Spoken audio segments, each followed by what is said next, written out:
Hi everyone.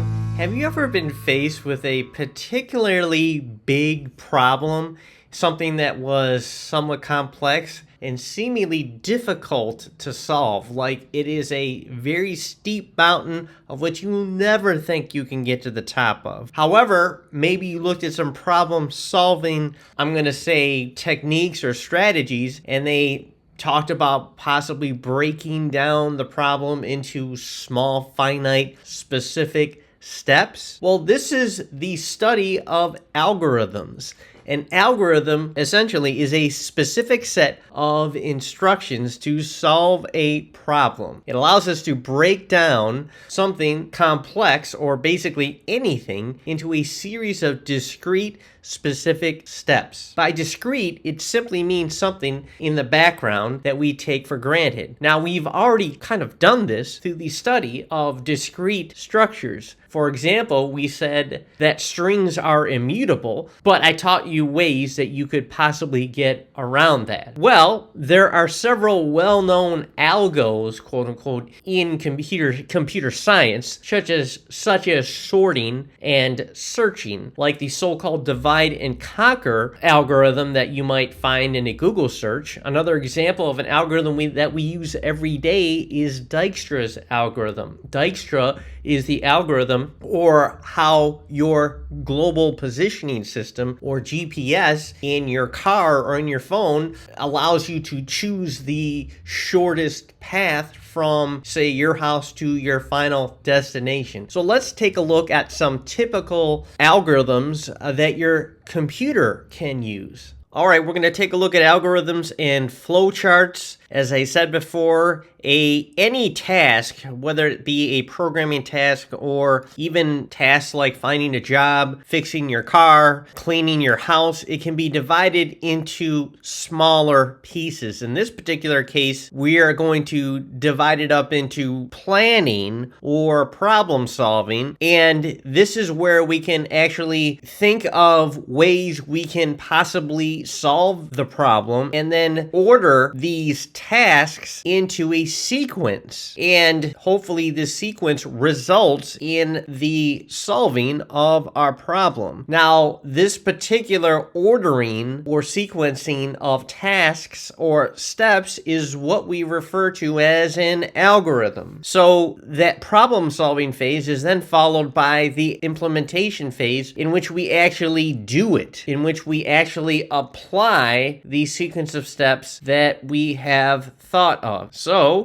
the first step is to produce pseudocode, which is human readable steps that the computer or the programming language uses to actually get to where we want to go. And we refine those steps into something that we call an algorithm. Now, the pseudocode really is human readable. It's informal. It really doesn't follow any particular language. It could be applied to assembly, Cobalt, C++, Pascal, and of course Java and Python. Pseudocode is very similar to what we refer to as everyday English, meaning how we speak. So here's an example. Write an algorithm or program to determine a student's final grade and indicate whether it is passing or failing. The final grade calculated as the average of 4 marks. Okay, let's take a look at how we can utilize Python to solve this. All right, what we did was we started off with a detailed algorithm. So step 1, we inputted M1, M2, M3, M4, and step 2, we essentially got the average of these, and we said if grade is less than 50, print fail, else print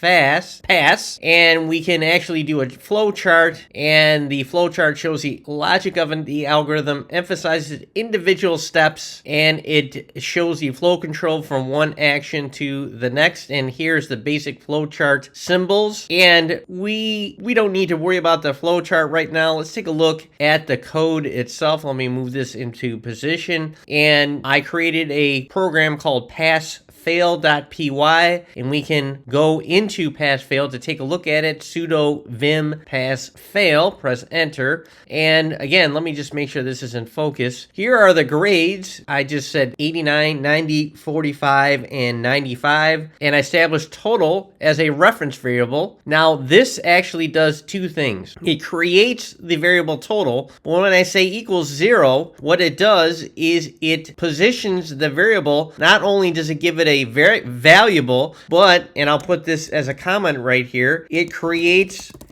the variable or var as an integer value. And then we say for I in grades. So in other words, the for loop actually basically runs through the entire list, and it does it by the increment of I. So for every time the for loop says, for every time it steps in through each element of the list, it's represented by the letter I, and then total is then incremented by that I value. So it's adding 89 to 0, then 90 to 0, then 45 to 0. It's adding 80 to 0, then 90 to 89 to 0, and it's constantly summing up these until we get the actual total. Then we say average equals total divided by 4, and then I want to make sure it's the integer value of average, not this very well would be a float value, and we don't want the float, we just want the integer. And I just use it a little bit different of a logic. I said if average greater than 50, you pass, else you failed. Now I'm going to go ahead and quit this, and then let's go ahead and run it, and let's run it, and it says the average was 57 and you passed. Okay, improvement 1 is going to be in the syntax itself. Let's take a look. Okay, this first improvement in the syntax is that I removed the grades list, and then I replaced the actual list values here. So instead of saying for I in grades as the list, I said for I in the grades themselves. So I removed the line that referred to creating the grades list itself. So we save on that amount of lines. So let's go over our second improvement. Well, life wouldn't be fun if we didn't add another wrinkle in things, if we didn't throw a little wrench into the system. So we said improvement 1 was a slight improvement, even by 1 or 2 lines in the syntax. Improvement 2 will say it is an improvement in utility, meaning we're going to add more functionality to it. This time we're going to ask the user to enter in as many scores as he wants to. Then, as usual, we will average them and use the same logic, pass-fail logic as before. So we're thinking, how can we do this? Well, a while loop is a great way to do something over and over again until we tell it not to. And we'll say while the user wants to enter the scores, then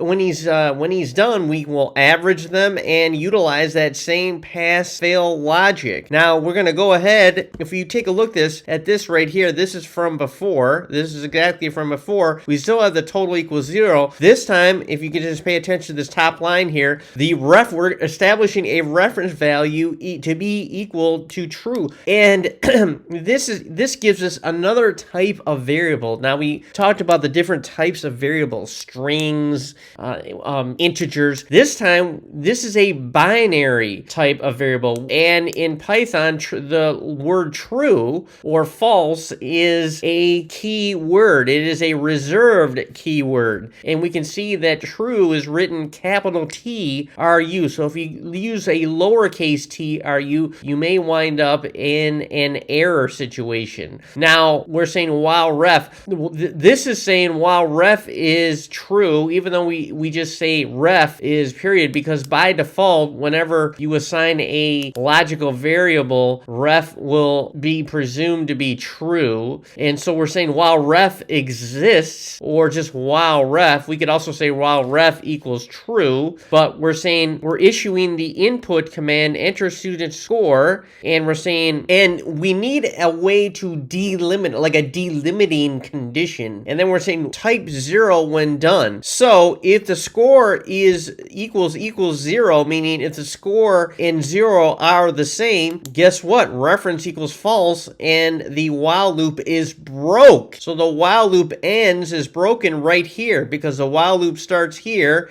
and the code, I'm going to say block, will run the code block exists anywhere within the indentation of the while loop. So the code block will always continue until score is equal, meaning score is logically equivalent to 0, because if the score is logically equivalent to 0, the reference variable right here, which is declared as true, will be declared as false. And it's saying while ref is true, this breaks the while loop, and then we wind up here in the total. Now, we haven't covered what happens after this, meaning how do we average them and how do we take care of that pass-fail logic. Let's first take care of this. We're going to go ahead and exit out of Vim, and you notice that it's detecting that I made a keystroke, and I really didn't. Let's go ahead and run pass-fail2 and enter student score. So we'll say 80, 90, 78, 99, 97, and then we want to be done. Let's say 60. We want to be done. We're pressing 0, and look,